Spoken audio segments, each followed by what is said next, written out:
Good evening and welcome from all of you who are logged in from all over the country and all over the world. This is Gold in the City, proudly brought to you by Golden Pilsner. Tonight we are going to be discussing with the industry captains and those who are doing various big things in their lives. This program is for young men and women just like you and me who are hungry to achieve in life and hungry for success. Igama Miss Becky, and I will be your host tonight as we discuss achieving a gold standard of success. It makes you think ukuthi kulamanye ama standards of success, right? Well, I'll be discussing with Dr. Divine Simbi Lukula. She says you better make sure you fagger that Simbi because I earned it, it's mine. And Dr. Lance Shingai, got it right? Dr. Lance Shingai Mambo Ndiani. So if I were you, I would calm down, relax, and keep on logging onto this program because we'll be giving away prizes. And you could be a winner to win 2 days of mentorship with one of our panelists tonight. So sit back, relax, and enjoy the golden crispy taste of our golden liquid, Golden Pilsner. We'll be right back.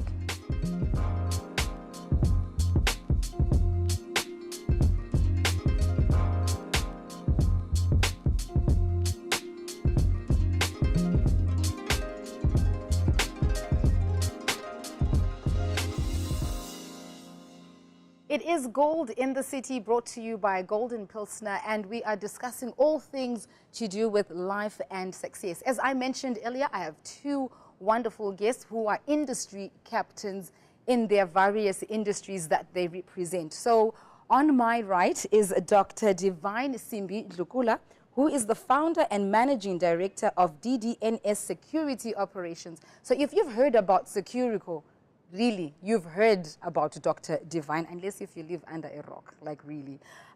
So this is the holdings company for Securico Security Service. Dr. Lukula has tackled the previously male-dominated industry of security, and she heads her business with a strong heart. It's not for the faint-hearted. And she is the first panelist that we're going to speak to tonight. Dr. Lukula, thank you so much for taking time to come and speak to us. Thank you very much, Becky. It's a pleasure to be here. Right. So we are discussing how to achieve a gold standard of success. Thank you very much, Miss Becky. When Kundai called me, she asked me to talk about two things. Specifically, what shaped the key milestones in my life, and secondly, how was excellence achieved? And I can tell you that it starts with passion. So if I say to achieve it, to do it. Right. However, I'm going to be talking about the mindset as the key issue in terms of how my entrepreneurial journey has come this far.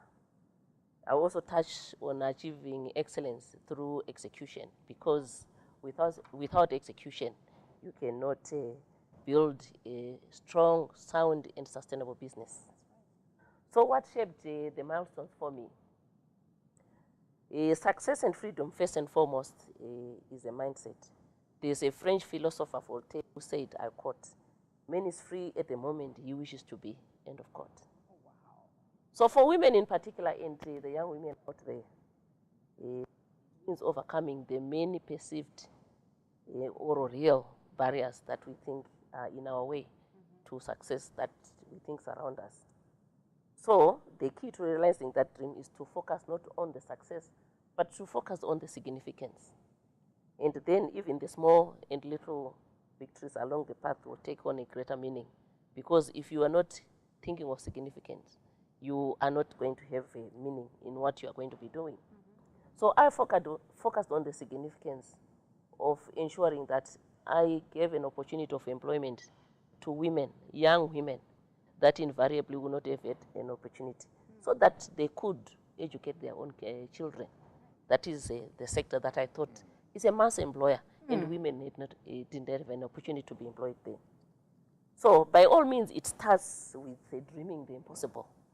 And that mind is what supported me in my vision. as I ran and limped towards what I think that dream I had dreamt of. Hence, the mindset is very key. And I think I talked about the mindset when you were talking to me earlier on. Yes.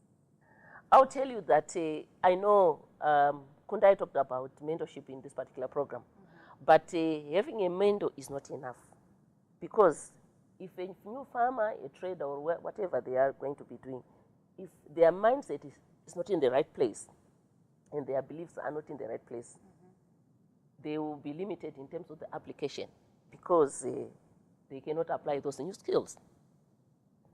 So it is akin to taking a horse to the water to drink when he doesn't want to drink.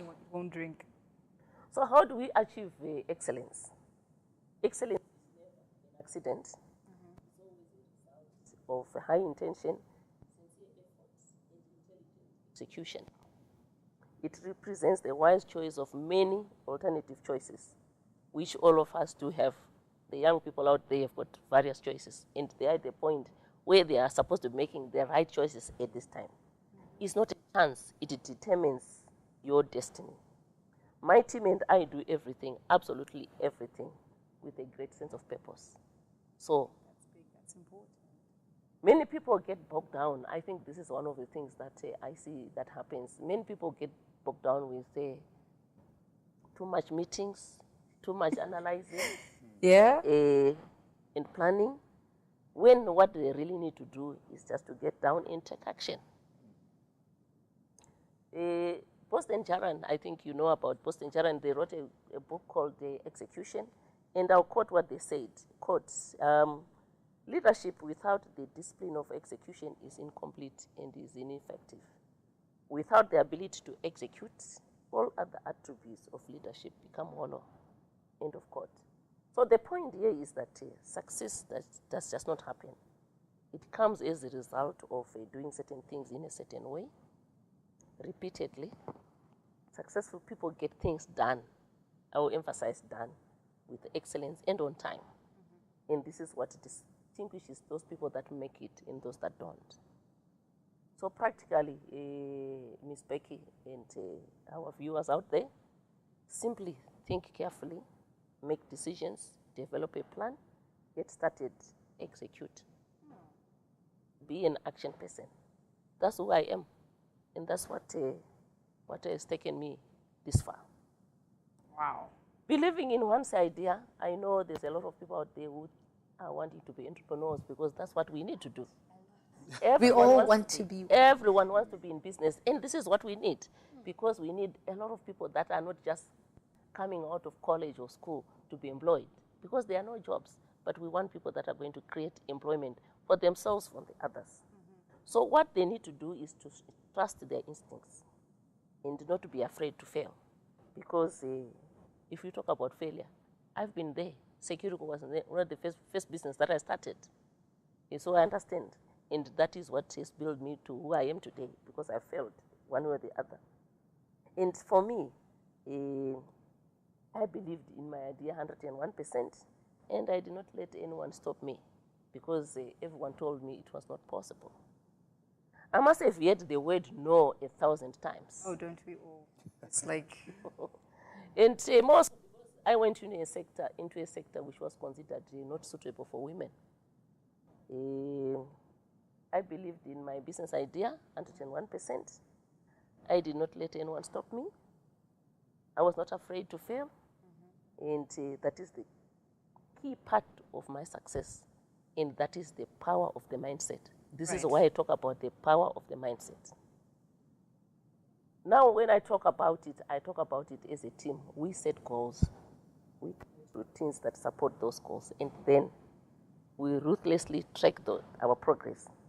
We fix what does not work. We improve. We repeat what does.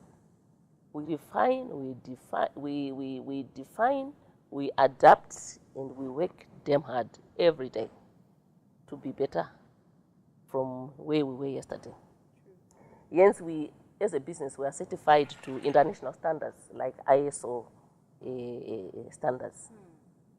And if you do that, what I can tell you that you'll soon be good, then great, and one day you'll be world class. and you can achieve extraordinary success. And then probably before you even know it, if you like that sort of thing, you can actually become a millionaire. Who doesn't want to be a millionaire, Jack? So excellence, Miss Becky and viewers, is the super ability to perform extremely well and still be able to do better than that. You are whatever you are doing, some kind of, whenever you are doing anything, some kind of excellence is within your reach. The will to win, which my team and I have had over the years, the desire to succeed, and the urge to reach our full potential are the keys that have unlocked doors to our personal as individuals and our business excellence. And I think even as a nation in Zimbabwe, one sure step that will lead us to excellence, and perhaps for our economy to recover as quickly as it should, we should really be going for what I call, let's do everything within our power in the best possible manner. I always tell myself I will not stop at anything but the best, because true excellence that will stand is what will stand the test of time. It is birthed out of passion. This is why I said everything starts with passion. Ralph Matson is another writer that I read on. He says, excellence is not a skill, it is an attitude. So thoughts of excellence must be blended with a ruthless commitment to the vision more than anything. My team and I have disciplined ourselves to always do extraordinary things very well. And excellence is easily been achieved. We have a big poster in our office that reads, we are ordinary people doing extraordinary things. We are ordinary people because we are gods, but we are doing extraordinary things. And we have achieved extraordinary success because we believe we are doing extraordinary things. I've applied the very same principle you asked me earlier on about my other life. Yes. In my other business, I run an agribusiness, Komborero. We all know that the goat has always been perceived as a poor man's animal. But there's a different thinking now. It is seen now as a viable business, as a valuable asset to have, because there's a lot of potential to export. For me, it is because of the mindset and the excellent execution that I talked about earlier on. So excellence requires discomfort, as T.D. Jakes once said. For sure, the excellence business is not for the faint-hearted or for the majority. I think the young people have got to know that. They've got to roll up their sleeves and know that it's not a democracy business. It is about separating yourself from the pack. You have to be in the minority. There's a verse in the Bible that says, Suora Kamanika. People don't want the narrow. The straight and narrow, but they want to go through the... So you need to go through the narrow path. So if you are afraid of getting names or being given names, it might be very difficult. You might not be on the right path. I'll quote one John Wooden who said, it takes time to create excellence. If it could be done quickly, more people will do it, end of quote. So every part of an organization, if you are in an organization, is important when it comes to excellence. Whether you're a shop floor worker, you are in supervision, you are in management, you are in executive management. Whatever level, whatever rank, every cylinder has got to be firing. So excellence requires everyone to be bought into it. And I can tell you that when you see some of our own operatives, whether they're at a bank, working at a supermarket, on and off duty, they display this excellence. And I can confidently state it because I know it happens. And I get testimonials from people out there who tell me the same. And I want to think that is a culture that can be set from the top. So if you want to be an entrepreneur, you need to start by setting the right culture. And that culture is about excellence, is about execution. So it is about building the right culture if you want to succeed in any endeavor. So one is to be consistent in their performance. You must search, you must find your place of best performance and still endeavor to do better than that. One other thing I would like to share is that it's important to be decisive about what you stand for. Determine the price that you are prepared to pay to achieve that goal, and then get busy paying that price. Whatever it is, decide exactly what it is that you stand for and what you will not stand for. If I may, Ms. Becky and esteemed viewers, one of the things that I stand for myself is women economic empowerment. I love that. I don't make any apologies for it. I have fought for women to be accepted in the security sector, and there are many other initiatives that I'm very involved with in ensuring that that cause that is close to my heart is supported. And because of my unquestionable stand for women, I've been invited to be sharing stages with global icons on that particular topic. And I'm proud to say I've achieved that very something that is very close to my heart. So don't make apologies for what you believe in. You need to start thinking that right from an early age. And then obviously you're on your way to achieving the excellence that Kundai took me to talk about. Yes. The gold standard. In conclusion, maybe, ladies and gentlemen, I'll urge everyone to autograph their work with excellence. I'm proud to say I do all the time. It means the tough attitude that takes no for an answer and know to what the world offers to your demands. And you need to press on with excellence. You don't wait for the best time or to have all the required resources. As I often heard a lot of people say, I'm waiting for the right time, I'm waiting for this or the other to be in place so that I can do the other. I'll end by quoting Aristotle, who said, quote, excellence is an art won by training and habituation. We do not act rightly because we have virtue or excellence, but we rather have those because we have acted rightly. We are what we are, what we do repeatedly. Excellence then is not an act, but a habit. So colleagues, as I said earlier on, if you can figure it out, you have the ability and you can achieve excellence. Wow. I feel like, giving a standing ovation. I was taking notes. You were taking notes, right? I feel like I just had my own 15 minutes of mentorship right here.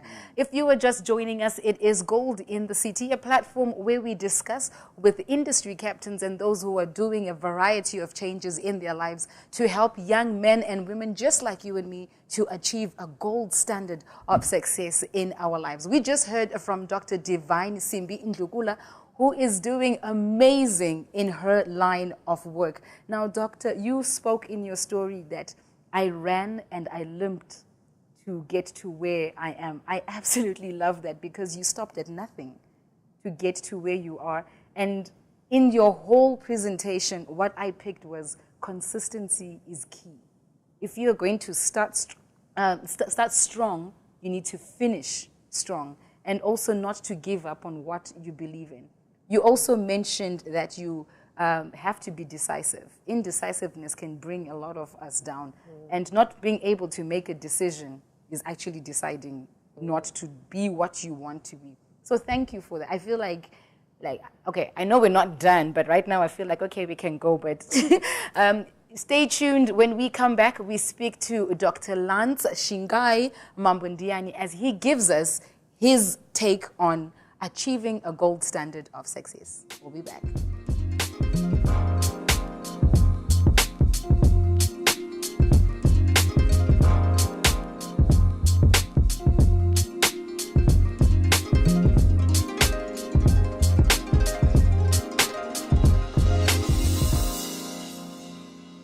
Labo abasanda ukufika, welcome to Gold in the City, proudly brought to you by Golden Pilsner. We just heard from Dr. Divine Simbi Ndlukula. Thank you for such an amazing presentation. I learned a lot. Thank you so much. Now we are going to hear from Dr. Lance Shingai Mambundiani, who is the CEO of Bank ABC and a renowned thought leader, digital banking, and a seasoned banker. He has worked as an executive for regional and international financial institutions over the years. The bio is actually bigger than what I read out, but if you don't know Dr. Lance, like I said about Dr. Ndugula, you're living under a rock. But moving on with what we're here for, Dr. Lance, welcome to Gold in the City. Thank you, Ms. Bex, and again, welcome to all your viewers and listeners. It's really such a pleasure being here. Right, for those who don't know who Dr. Lance is, who is Dr. Lance? Well, I actually grew up as a small, very tall, scrawly boy in Sakupa, in the dusty streets of Sakupa. And I actually met somebody here who went to the school I went to. I always tell this story, that I went to a little obscure school somewhere at the back of Jombe. That's called Rio Tinto Jombe High. I didn't go to any of the A-lister schools. So it was actually such a pleasure to meet the sales executive for Delta, who is here, who said, "Oh, I went to Jombe as well." And I said, You were like, what? You know, I met a buddy, but that's me. I didn't come from anything remarkable. I came from a pretty modest background. Was raised by a very strong single mother. And like I was saying, when I was listening to Dr. Ndugula, incredible lessons that he taught today, and then I was inspired. I was actually taking out my phone and jotting down some notes. When I grow up, I want to be Divine Ndugula.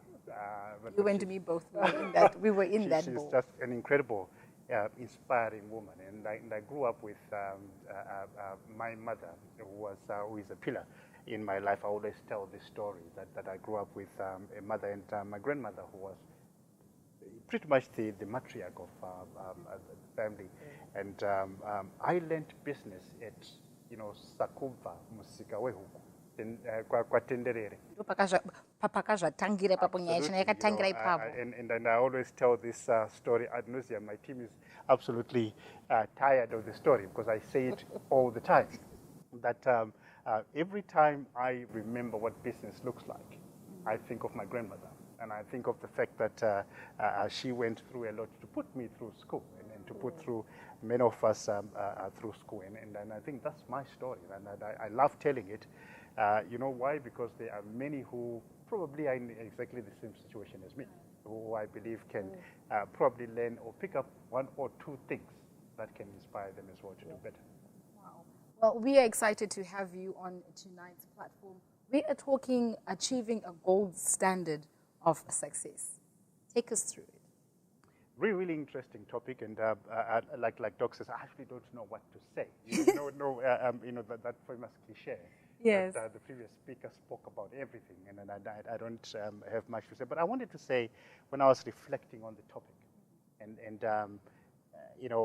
achieving the gold standard of success and excellence, pretty loaded topic. Yes. But I grew up in the 80s. Doesn't register, doesn't look like it, right? Not at all. I'm not necessarily a war veteran, but I grew up in the 80s. And when I was growing up, I grew up with a lot of African pride, a lot of things that was going on around us. And most of those who are my age, and probably those who are a little bit older, those who grew up in the 80s and the 90s, have specific recollection of the pride we felt as Africans. We stood for something. We stood for something, whether it was in Mozambique, it was in Zimbabwe, it was in Tanzania. We were one people. We were united people. And I tell this story many times that I grew up with, almost the nostalgic feeling of knowing who, Sam Nyoma was in Namibia. I grew up knowing who Samora Machel was. I had never been to Mozambique, but I knew who Samora Machel was. I knew he was the great liberator of the country that was called Mozambique. I knew about, Daniel Arap Moi. I knew about all those, luminaries that we go. Julius Malemu Nyerere. All of us grew up listening and hearing about the great stories of the conquerors, and we were all united by one story as Africans. That is the story of liberation, the story that we wanted to be better than ourselves. Right. I grew up listening to the story of, Robert Gabriel Mugabe, one of our own luminaries, again respected across Africa, again because they stood for something at the time. Right. During the same period in the 80s, in the 90s, back home, I think all of us growing up as young people in wherever we were growing up, we grew up knowing about, people who stood for something. We stood for something as a country. We grew up knowing about the Jomo Tiswas. Right. We grew up knowing about the Nigel Chanakilas. We grew up knowing about, the Shingimunyezas. We grew up knowing about many people who actually came before us, the divine Lugulas, the people who were paving the way and doing something incredible, the Strive Masivas. We grew up with people who were building something. Right. People who you can actually point and say, Strive build that. You can stand and say, Nigel built that. He built Kingdom. You could stand and say, that CEO, that entrepreneur built that. I think we have lost that as a generation. In that we are probably a generation now that is standing for absolutely, I don't know what we stand for. I don't know the last building that we built. I don't know the last great company that we built. Don't have to be that painful. I'm just laying it out for you as far as I see it. Yeah. So when I was reflecting on what Dr. Ndukula was said, and I think reflecting on my own story and growing up, and some of the things that have motivated and driven me, is the fact that it's better, and she mentioned it, and it touched my soul, it touched my spirit, that sometimes we chase success more than we chase significance. Success is about me. It's about me being successful. Significance is about others. The people that I mentioned, whether we are talking about the liberators or we are talking about the entrepreneurs who came before us, they were significant. And I believe that one of the greatest calls that we have as leaders is our capacity to inspire somebody to do better than us. That's when we know that we are significant. Right. So I would rather be significant than successful, because when I'm successful for me. How many cars can I drive? How many houses can I live in? At a time. If I'm significant, it means that there is somebody who is growing out, and probably the listeners, somebody who is listening to me, who is saying, if that boy who grew up in Dangamvura, who grew up in Sakuva, who grew up through money that was done from tomatoes from Buyamai Beni, I can also be CEO of Bank ABC or CEO of Sakiriko. If we do that, I believe that we are inspiring each other and actually making people realize that no matter where you come from, no matter your story, no matter whether you are in Kwazana, Mavuku, Mufakose, wherever you come from, it doesn't matter where you come from. The only thing that matters is, like she said, are you passionate about wanting to be different from the person that is sitting next to you? So the most important thing for me, I think the ingredient of success, those who are chasing success, is actually not, it's not knowledge. It's not the fact that we have PhDs or the fact that we've acquired so much experience. It's how much passion do we have as human beings so that we are standing out for what we believe in and we are going out and actually achieving what we believe in. I always say this again many times, that for me, I believe that success is an inside job. It's not anything that is taught on anybody. You can't, there is no angel. And I meet a lot of young people who come and say, how can I discover my purpose? How can I become like you? And I say, you can't be like me, because I am me. I was born to be me. I was born to do the things that I'm passionate about. What you need to do is to find the things that you are passionate about yourself. And there are many people that we admire, many people that are very inspirational. And, reflecting on the people that have made a mark on me, I actually realized that in life there are people who are either, especially those who are successful, it's either they inspire you or it's either they inspire you or you fear them, right? There is no other way. Like, Absolutely. So it's either they inspire you or you actually resent them. And when you do, you actually stop yourself from learning from people who have done incredible things in life. And I think one of the greatest call of leadership is to ensure that we are teaching the next generation. We are pouring into that next generation so that they are doing things probably 10 times faster than we have done it. And one of my calls and things that I absolutely believe in is those who are coming after me, my son, my daughter, should not have to buy a black pot. Those who are coming after me should not have to buy their first bed. And that is where we miss it, because we're not legacy people. We're not builders. We know people who stand for something, who are saying, you know what, I have started my children, those who are saying that I am inspirational. If I'm going to start your next journey, you should not have to go through the mistakes I did. Thank you. You don't have to learn it again. Yes, you can. And they say experience is the best teacher. That's a good thing. But it's important in a position of leadership that we are actually carrying on passing the baton to the next generation. And we are doing so by allowing them to scale where we left and not necessarily allowing them to start from rock bottom.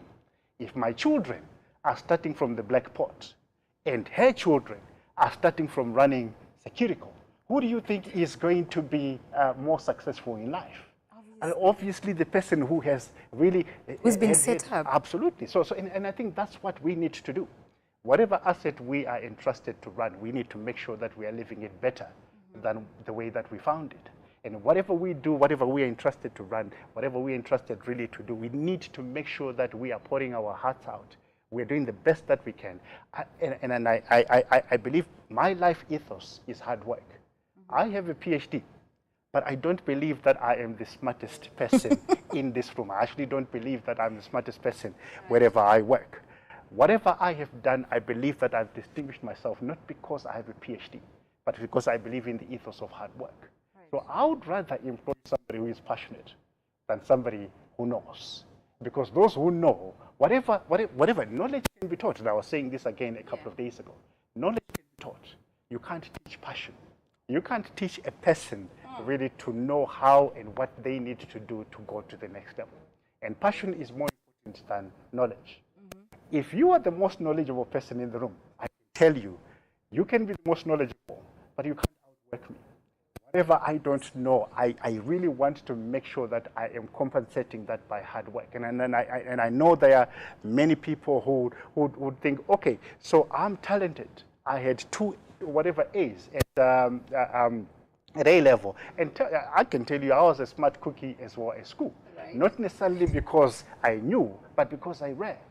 And because I spent those many hours preparing myself for what I wanted to be and acting in my next position and acting the things that I believed that were within my path, within my calling. Right.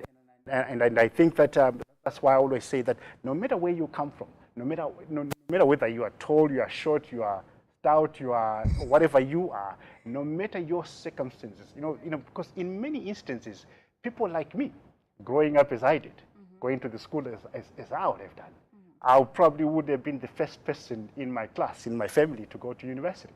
Okay. What would I have been told?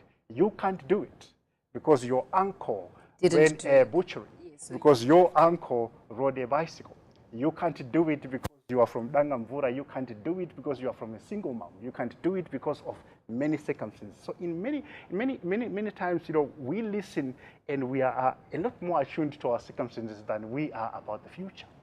And I think that's why I say that success is an inside job. It really depends on what you want to do, what you want to achieve, where you want to go, and how you want to do it. I like what Dr. Ndlunkula said in her closing, in that the most important thing in success is execution.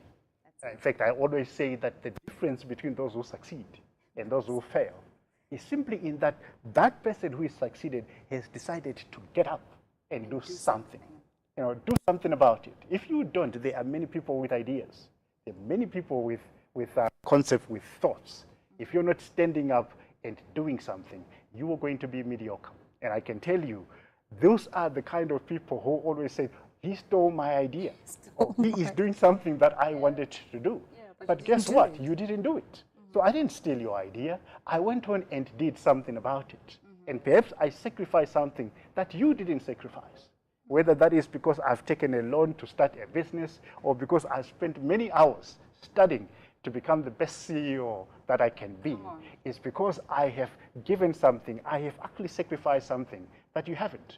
Whether it's because you've been sleeping or you just really just love your Telemundo or you just like some of the things. You have to sacrifice something for you to be successful or for you to be significant. So whatever I do, my life journey, it's not about me. I believe it's about those who I'm reflecting on, those who at least can see. And the reason why I accepted this is for one reason only, and that there might be some little boy in Vuku, in Tafara, in Dangambura, like I said before, who would look at this and get inspired, like I got inspired by Nigel Chanakira, by Strive Masiwa, to become better and to get up and do something with my life. If I do that, then I believe that this entire program is significant. And I also believe that for you to attain that gold standard, as we have said, is because we are helping others to do better than ourselves. And we are really just pulling out of ourselves, extending a hand where it's needed, and really just encouraging each other, inspiring the next generation to be better than ourselves. Wow. Thank you very much. Wow, that was power-packed. Before we go on to our break, Dr. Lance, would it be safe to say from what you have given us that the gold standard of success is to be significant? Absolutely. Absolutely. If you want to achieve the gold standard of success, you need to aim for significance. When we come back, we get into a question and answer session with our panelists. Remember to take that nice cold sip of the Golden Pilsner, and we'll be right back.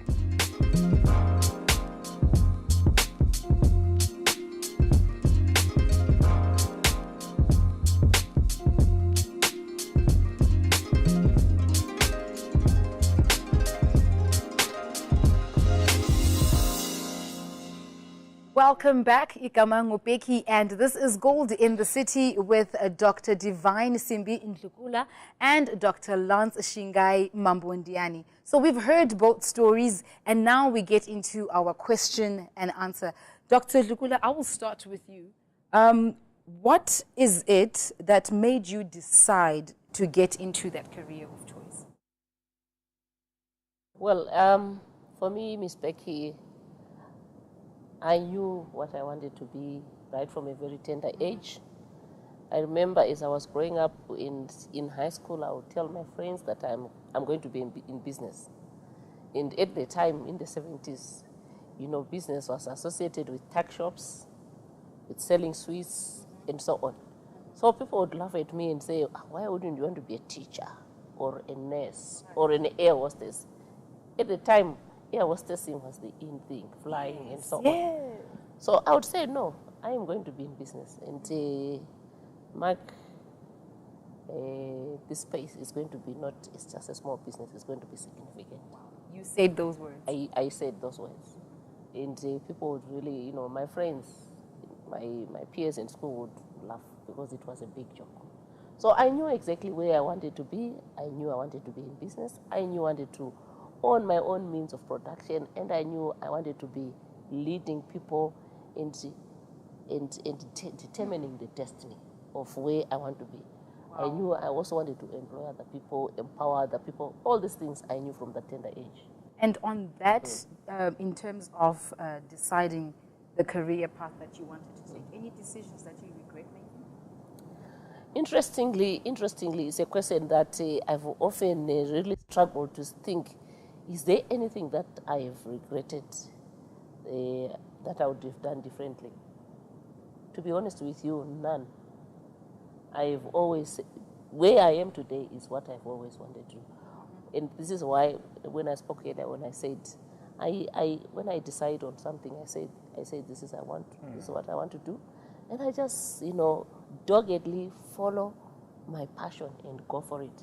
And I make no regrets because that's what I want to do. So whether it fails or succeeds? Yes, you know, because there's, you know, if you cannot, they say no guts, no glory. So I've yet to have the guts for me to have glory or a failure at some point, but I knew failure was part of the game. I had to get on to some learning steps, you know, those are steps to going where you want to be. So it gives you the momentum, the failure. So I've never regretted any decision that I've had to make. That came out very strong.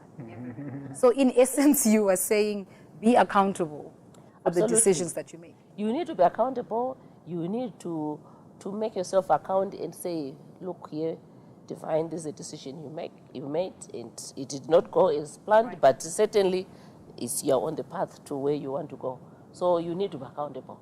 And I cannot blame anybody, I cannot blame, and you cannot blame anybody for having made a decision that you make and that may not work out as you had planned. But certainly for me, it's not as planned is also a lesson. Ooh, big one. We also have a question here from one of our viewers. Their question is, what will be the biggest challenge for the generation of women behind you? Very, very interesting because I've got kids, daughters and sons that certainly are the ones that are behind us. And all the things that I've noted that I've tried to inculcate into them, it's mainly to do with the fact that, the generation that is behind us is very much entitled. It's an entitled generation. Mommy, do this for me, do that for me, and the other. But what I often tell them is that you need to roll up your sleeves and prepare to work hard. And what I also notice is that when they look at what they term the people that they look up to, and this is what they need to disabuse themselves of. Right. They look at people that drive Lamborghini, it's called Lamborghini. Lamborghini cars, BMWs that park 7 luxury cars on their driveway that came from Norway. And they think this is the icon, this is the person to look up to. That's what I want. That's what I want to be. I want to be like, I won't mention names because it's not correct. And I want to be like that guy. This is the biggest problem that they have. They need to understand that they've got to dirty their hands to get to those things that they are looking at. Because that is not sustainable. So they need to understand that there's everything good in working hard and acquiring what you think belongs to you by ensuring, yes, you can acquire because I've left you, but you also need to ensure that for you to ensure that those assets remain with you and they can continue, you need to pick up and do better from where I was, rather than you not working hard, because sooner or later you will have nothing. So you cannot sustainably continue without having to work hard. So the generation behind us, they need to understand the art of working hard. They need to understand the culture of understanding that they need to dirty their hands and be in the trenches. Because people think sitting in a nice office and calling for this or the other, with bring me a pizza and so on, and they think that is... So in essence, you are telling us not to be lazy. Precisely. All right. The lessons today. Dr. Lance, I'll turn to you, and I'm sure you get this question all the time, and I'm just seeing it right now. Why did you decide or start or want to be CEO of the banking sector? Let's put it like that. Okay, I never actually wanted to be CEO. I don't think that I woke up one morning and said that I wanted to be CEO. I did a little interview a couple of months ago, and I was saying that I'm actually the accidental CEO. I wanted to contribute something to my country, and I think that's my story. I wanted to contribute something and be, just stand out for something, right? And do something that I believed would make people who know me know that I'm passionate about innovation, change. I like change, and I like looking at something and believing that we can actually change it for the better. That's right. And make people's life better, and something that can really just contribute to our story and some of the things that we do. I'll tell you a little story. I lived in Manchester for many years. Before I came here to join an institution that I was invited to be a part. But I also went through an interview process, right? I went through it starting when I was in Manchester. And I'll never forget this. I was asked to come and interview for this job. Right. Actually, it was a CEO position. And before I came in, I remember spending many nights in my little study, preparing, a presentation of what I believe that I wanted to change in the banking sector in Zimbabwe. Okay. So I did like my 10 slides of things that I wanted to present and say that, look, this is what I believe that we can do to change the banking sector in Zimbabwe, increase financial inclusion, and make sure that we have a lot more people banked within the banking sector in Zimbabwe. So I came in, with my little pressed shirt and necktie and stuff like that, and I sat before a panel of they asked me the questions. So, what do you think of this? What are your strengths? Wow. The things that people ask. And I said, no, but hang on, I've got a presentation. Got a presentation, yes. And says, no, but we want to know what your thoughts are. What your thoughts are, your strengths. And I said, no, but I have a presentation for you. So I stood up and I made a little presentation of what I thought I could turn the bank and actually turn it into and contribute something positive. They remembered me. Did they hear you out on your presentation? Of course they did. That's what I'm saying. I stood up and I did it. But this was an interview. And I didn't come for an interview. I'd come for a presentation of what I thought I could do. Right. So if you don't like it, it's fine. But at least let's know each other and what I believe that I can do, right? I didn't get the job. I didn't get the CEO job. But I can tell you that I got a call a few weeks later, and I was told, do you want to come and support the CEO as the head of strategy and the head of whatever was going on? That's how I came to be in the role that I was at the previous institution that I worked at. So I didn't come in because I wanted to be a CEO. And I remember a statement that was made by one of my mentors, who said that leadership is not a position. It's what you do with it. And many instances, we chase the CEO title or role, or we chase, that role, president, a chairman, and stuff like that. You can be president and you can be CEO and still do nothing and still account for nothing.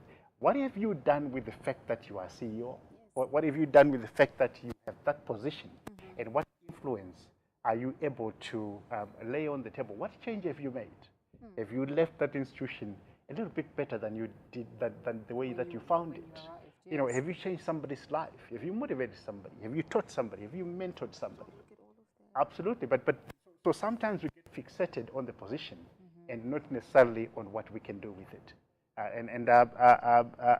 think reflecting on it, I have always said, and I was reading a certain book that was saying, whatever we do in life, you have to act like your next position and not your current position. Right? So if you want to be president, you don't actually become president when you become president. You become president before, because people then see this person is a pattern. Be a president, yes. Or this person can be good enough to be a president. So if you were to say to me, what did I do to prepare myself to be CEO? I didn't prepare myself to be CEO when I was CEO. I prepared myself to be CEO before, because I was acting so that people have confidence in me that if you were to put this person in a CEO position, they will be able to do what a CEO does. Wow. And if I want to be, in whatever next position that I aspire to be, people have to look at me and have the confidence and the trust that I am going to perform in that role that they see me in, because of what I am now and because of the values that I espouse now, and not necessarily when I get there. So I think to your listeners, to your viewers, and the person who answered the question, it's not about the position. It's really not about the station. It's really just about what we can do with it, the passion that we have really to carry ourselves into significance. And that word again, significance. Into making ourselves just a little bit more worthy of this generation, so that when we are all gone, we all going to leave our positions. When we leave, I want your daughter to say, I want to be like that CEO. And I want you to agree with your daughter. Of course. So that the two because you have done something that I believe is something that people can look at and say, that person changed this thing. They changed that thing, and they introduced that thing. They can point to something that you have done, or point to something that you have built, or point to a contribution that Divine has made, because they say that there was a woman, not a CEO. A woman. There was a woman who worked so hard to include everybody else, to equalize the roles and introduce girls in our houses.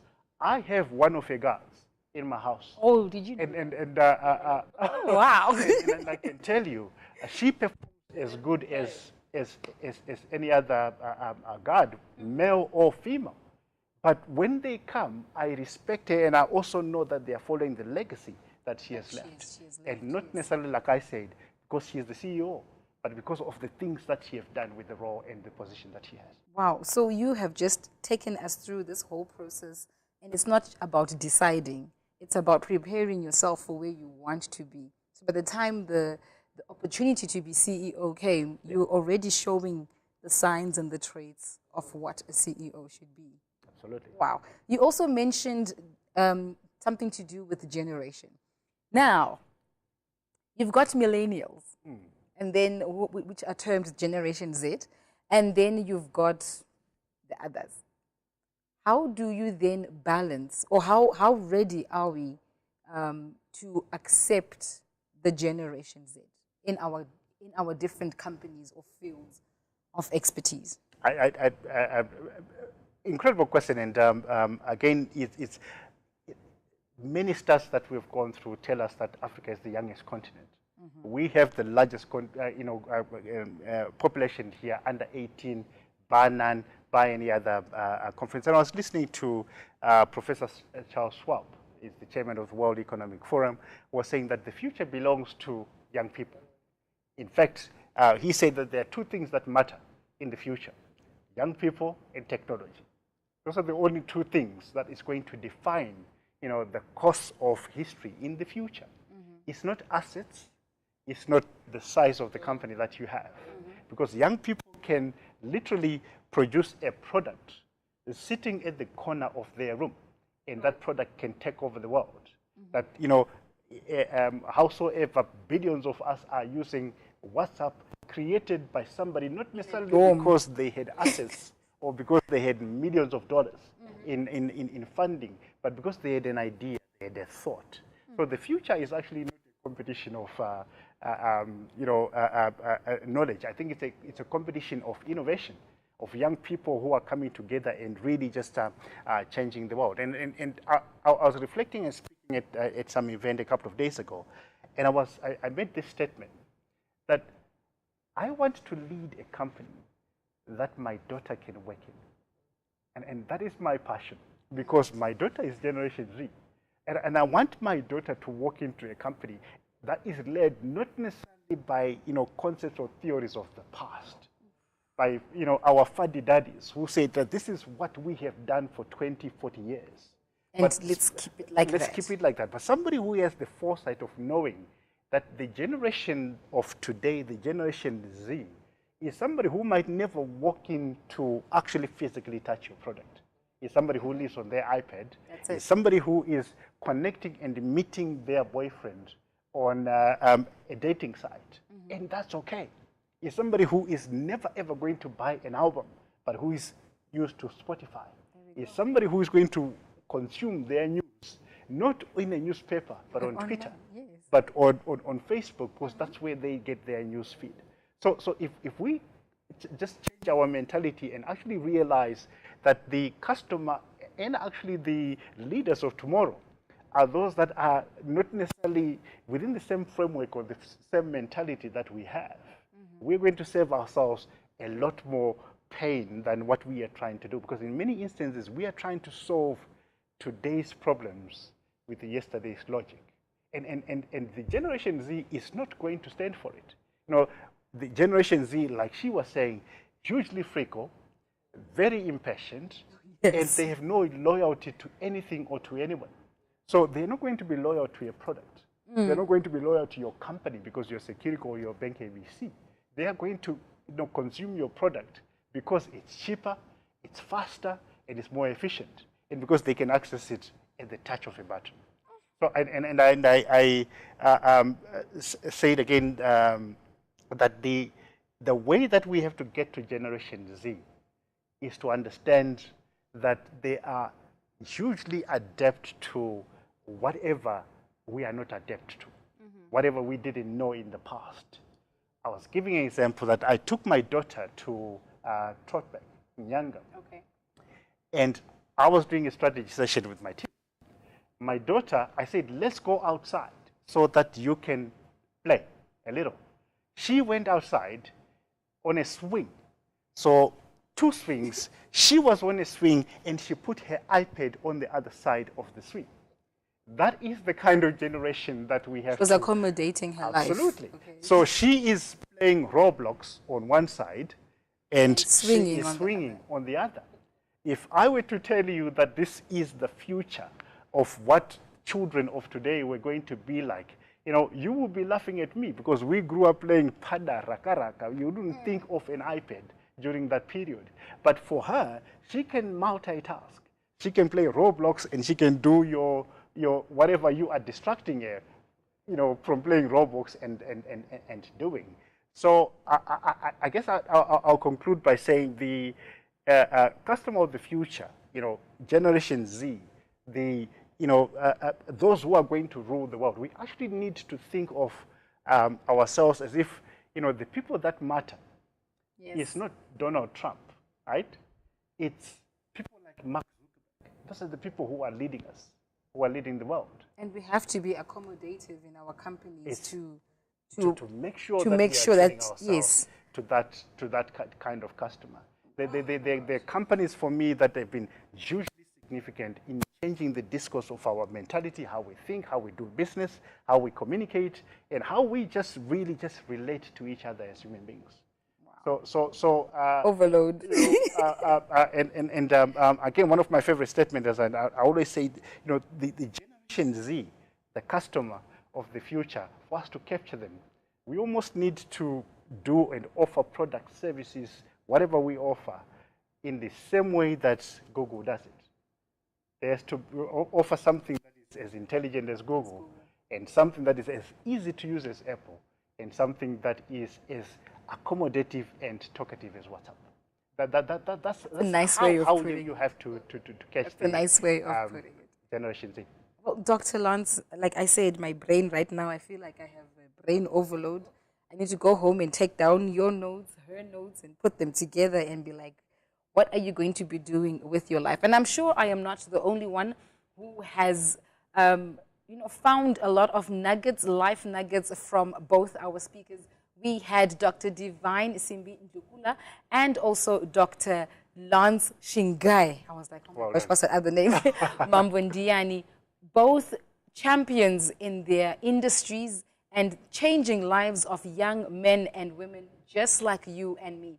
This is Gold in the City, proudly brought to you by Golden Pilsner, the golden liquid that everybody loves. When we come back, we're going to toast to life, toast to gold, and toast to a life standard of golden when it comes to success and significance. We'll be right back. Thank you very much.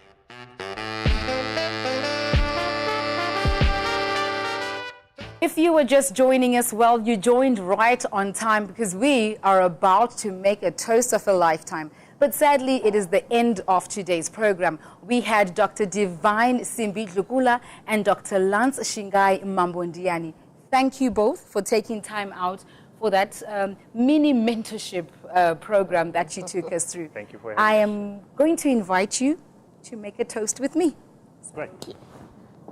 Come forward, grab a glass. Really nice and frothy. Ooh, yes. Look at that. Right, we're going to make a toast and feel free to join us. Cheers to choosing forward, cheers to choosing golden, and cheers to going for gold. Cheers. Cheers. There we go. Golden. Beautiful. Golden. Golden Pilsner. Until next time, remember, The greatest key to success is not to be successful, but to be significant. Significant. Good night. Cheers to that. Good night. Night.